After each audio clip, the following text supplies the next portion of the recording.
mga dating artista, anchor, journalist at mga showbiz personalities na naging senador.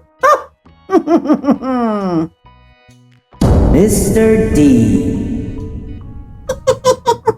Number 11. Bam Aquino. Siya ay hindi tradisyonal na artista, pero naging bahagi siya ng media at public spotlight dahil sa kanyang koneksyon sa sikat na pamilyang Aquino at madalas na paglabas sa interviews, youth programs at public events. Noong 2013, nanalo siya bilang senador at naging kilala, lalo na sa mga programang tumutulong sa kabataan, negosyo at edukasyon. Isa siya sa mga mas batang senador noong panahon niya sa Senado, kaya maraming millennials at students ang nakaka-relate sa kanyang image. Unique fact lang, si Bam Aquino ay naging tanyag sa social media dahil sa kanyang mga educational advocacies at scholarship-related programs. Madalas din siyang ini-interview sa TV tungkol sa entrepreneurship at modernong ekonomiya. Bukod dito, naging inspirasyon siya ng maraming kabataang Pilipino na gustong pumasok sa public service at leadership positions balang araw. Siya lang naman yung nag-author ng Free Education Law sa Philippines. At siya rin ang head ng Basic Education Committee sa Senado. Pero tinanggal siya ngayon eh. Ewan ko nga lang kung bakit tinanggal. Number 10. Robert Jaworski. Hindi lang basketball legend si Robert Jaworski, kundi isa rin siyang bahagi ng entertainment industry dahil sa dami ng commercials, TV appearances at pagiging isa sa pinakasikat na public figures noong dekada 60 hanggang 90. Dahil sa kanyang karisma at kasikatan bilang living legend, nanalo siya bilang senador noong 1998. Malaki rin ang impluwensya niya sa sports culture, endorsements at public inspiration nationwide. Alam niyo bang si Jawo ay isa sa iilang sports celebrities na nagtagumpay na nakapasok sa Senado? Dahil sa kanyang matinding fanbase sa basketball, lalo na sa mga tagahanga ng Hinebra. Sobrang lakas ng kanyang pangalan sa eleksyon.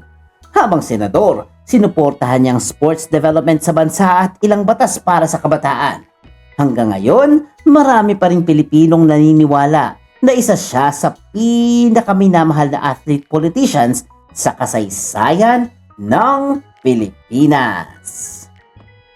Number 9. Lito Lapid. Isa sa pinakasikat na action stars noong 1980s at 1990s. Kilala siya sa kanyang mga pelikulang puno ng barilan, aksyon at pagiging astig na bida. Pero bago pa siya naging senador, naging gobernador muna siya ng Pampanga. Noong 2004, nanalo siya bilang senador kahit maraming nagsasabing mahihirapan siyang makasabay sa politika dahil mas kilala siya bilang artista kesa mambabatas. Nakilala rin siya noong mga iconic action movies, posters at stunts niya. Alam niyo ba na si LL or Lito Lapid ay isa sa mga senador na matagal nang nananalig at nananatiling kilala sa masa dahil sa kanyang simpleng image? Kahit tahimik siya lagi sa Senado malakas pa rin ang recall ng kanyang pangalan sa mga botante. At alam niyo pa ba, isa rin siyang totoong panday ng bakal bago naging artista. Kaya swak na swak talaga ang kanyang image as action king. Hay! Number 8. Freddie Webb. Siya ay dating basketball player din, TV host, actor at politician. Isa siya sa pinaka-versatile personality sa listahang ito. Bago naging senador noong 1992, naging congressman muna siya. Pero mas lalong sumikat ang kanyang pangalan dahil sa pag-arte sa telebisyon at pelikula. Madalas din siyang makita noon sa primetime dramas at variety television programs. Unique fact, si Freddie Webb ay isa sa mga unang celebrities na nagtagumpay sa kombinasyon ng sports, showbiz at politika. Hindi biro yun ha, dahil bihira lang ang kanyang mga successful na 3 larangan. sa isang tao? Oo! Naging bahagi rin siya ng ilang kilalang TV dramas pagkatapos ng kanyang political career. Kaya masasabi talagang hindi niya tuluyang iniwan ang showbiz. Number 7. Tito Soto. Isa sa pinakasikat na pangalan sa entertainment industry ng Pilipinas ay si Tito Soto. Bago maging senador, napakalaki ng kanyang pangalan bilang bahagi ng legendary comedy trio na Tito, Vic, and Joey. Bukod sa pagiging comedian at TV host, naging songwriter din siya ng maraming OPM hits. Dahil sobrang haba ng kanyang exposure sa television, halos bawat Pilipino ay kilala siya. Naging household name rin siya dahil sa noontime television dominance nationwide dati. Noong 1992, unang naging senador si Tito Soto. At alam nyo ba, D-Fam, isa siya sa mga pinakamahabang political career sa Senado sa modern history ng Pilipinas. And interesting fact, si Tito Soto ay naging Senate President ng Pilipinas ilang beses. Ibig sabihin, mula sa pagiging noontime show host, umabot siya sa isa sa pinakamakapangyarihan sa posisyon sa gobyerno. At alam nyo naman siguro yung reports bago-bago ng liderato ngayon ng Senado. Siya ay nadali ng kudeta ng minority at hinalal si Alan Peter Cayetano bilang bagong Senate President. Ano naman kaya ang magiging next move ng mga senador na ito? Number 6. Orlando Orly Mercado. Si Orly Mercado ay dating broadcaster, radio commentator at TV personality bago naging senador. Hindi man siya action star o comedian tulad ng ibang listahan, malaking bahagi pa rin siya ng showbiz at media industry noon dahil sa kanyang pagiging broadcaster. Sikat din siya noon sa mga seryosong public affairs, discussion at interviews. Noong 1987, naging senador siya at kalaunan ay naging Secretary of National Defense pa ng Pilipinas. Unique fact lang. Si Orly Mercado ay isa sa mga personalities na galing media na naging seryosong policymaker sa gobyerno. Kilala rin siya noon sa pagiging mahusay magsalita at matapang sa mga issue. Malaking advantage rin noon ang kanyang pagiging broadcaster dahil sanay na sanay siyang magsalita sa publiko at harapin ang kamera. Number 5. Bong Budots Revilla. Kapag action movies noong 1990s ang pag-uusapan, siguradong kasama si Bong Revilla. Anak siya ng veteranong aktor na si Ramon Revilla Sr. Kaya lumaki talaga siya sa showbiz world. Sumikat siya sa mga pelikulang puno ng aksyon at fantasy themes, lalo na bilang Agimat. Dahil sa kanyang kasikatan, naging mayor muna siya ng Cavite bago naging senador noong 2004.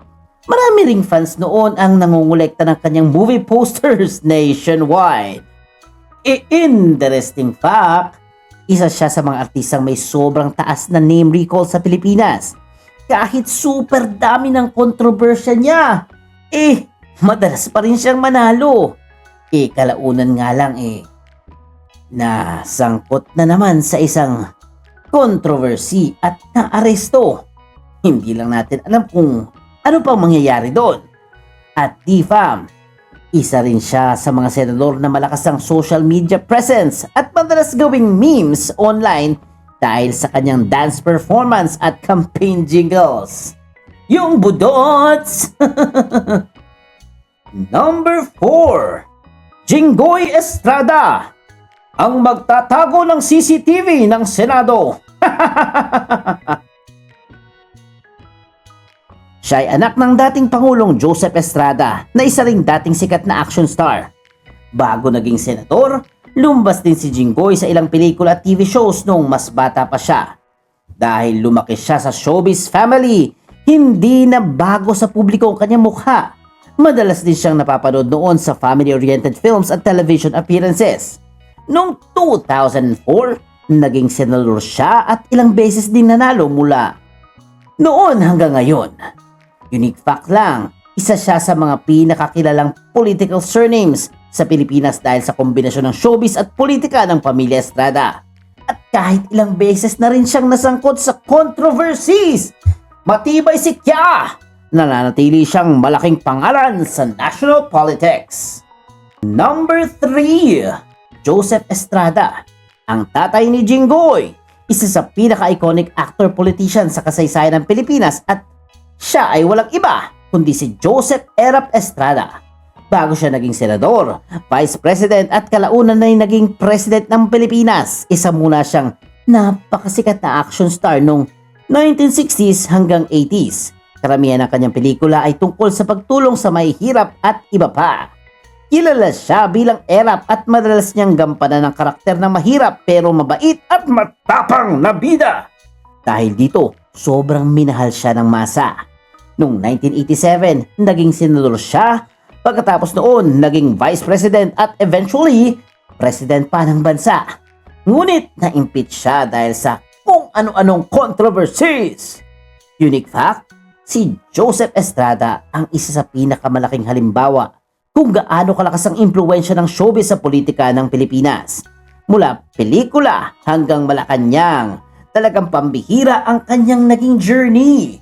At ngayon, ayon sa ilang political analyst noon, malaking faktor sa kanyang tagumpay ang kanyang image bilang kakampi ng mahihirap na nabuo dahil sa kanyang mga pelikula. Number 2, Loren Legarda.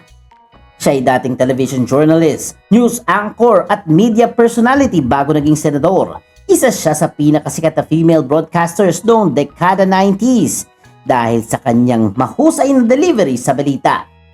Dahil sa kanyang celebrity at kasikatan sa telebisyon, nanalo siya bilang senador noong 1998. Kilala rin siya noong nag-investigative journalism at environmental documentary sa television networks. Interesting facts, si Loren ay isa sa pinakamatagal na babae sa Senado ng Pilipinas at naging kilalang advocate ng environmental protection, culture at disaster preparedness. At dahil sa kanyang media background, isa siya sa mga senador na napakagaling magsalita at magpresenta sa harap ng publiko at kamera. Ganyan siya kagaling magtago. Maraming nagbabansag sa kanya na political butterfly dahil sa paglipat-lipat niya ng partido pati na rin sa Senado. Ano kaya yon? San ba talaga si Loren? Malalaman natin. And at number 1, Robin Padilla. Isa siya sa pinakasikat na action star sa Pilipinas. Sa dami ng kanyang blockbuster movies noong 1990s at early 2000s, halos lahat ng Pilipino'y kilala siya. Marami ring iconic action scenes niya ang naging viral memes online recently. Noong 2022 elections, nagulat ang marami nang siya ang naging top 1 sa senador sa buong bansa sa dami ng mga bumoto. Sino-sino yung mga bumotong yon? Taas ang kamay! Kasi ako? Secret. Unique fact lang, si Robin Padilla ang isa sa mga may pinakamataas na boto sa kaysaysayan ng Philippine senatorial elections. Pinapakita nito kung gaano kalakas ang impluwensya ng celebrity status sa politika sa Pilipinas. Bukod sa action movies, naging bahagi rin siya ng reality shows, TV programs at social media discussions kaya lalo pang lumakas ang kanyang public image. At kahit marami ang may magkakaibang opinyon tungkol sa kanila, alam ko yan, hindi maikakaila na isa siya sa pinakamalaking celebrity politicians ng modernong panahon. Ay, nabalitaan nyo ba yung nangyari sa kanila ni Kiko Pangilinan? Sige, i-comment nyo nga. Kanino ba kayo? Tama ba si Robin o tama ba si Kiko? I-comment nyo na kung kanino kayo! Sa Pilipinas, malinaw na malakas talaga ang koneksyon ng showbiz at politika. Mula action stars, comedian, broadcasters hanggang TV host, marami sa kanilang nagtatagumpay makapasok sa Senado galit ang kalikasan, karisma, kasikatan at koneksyon nila sa masa. Pero Para sa inyo, D-Fam, sino sa kanila ang pinaka-epektibo bilang senador? I-comment nyo down below, ha? Tandaan nyo din na hindi porke sikat ka, dapat ka nang iboto ng tao. Dapat aralin to ng mga botante. Kilalanin ng husto ang iboboto at huwag basta-basta magpapaloko sa kasikatan. At kung nagustuhan nyo ang ating video for today, please comment, maging totoo! At syempre, huwag kalimutan mag-like, mag-share, mag-comment, at mag-subscribe na kay Mr. D. Kasi masayang matuto.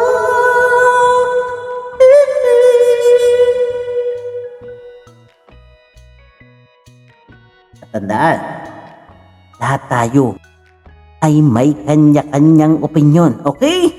So ilabas nyo na yan sa comment section. Go, go, go! The end!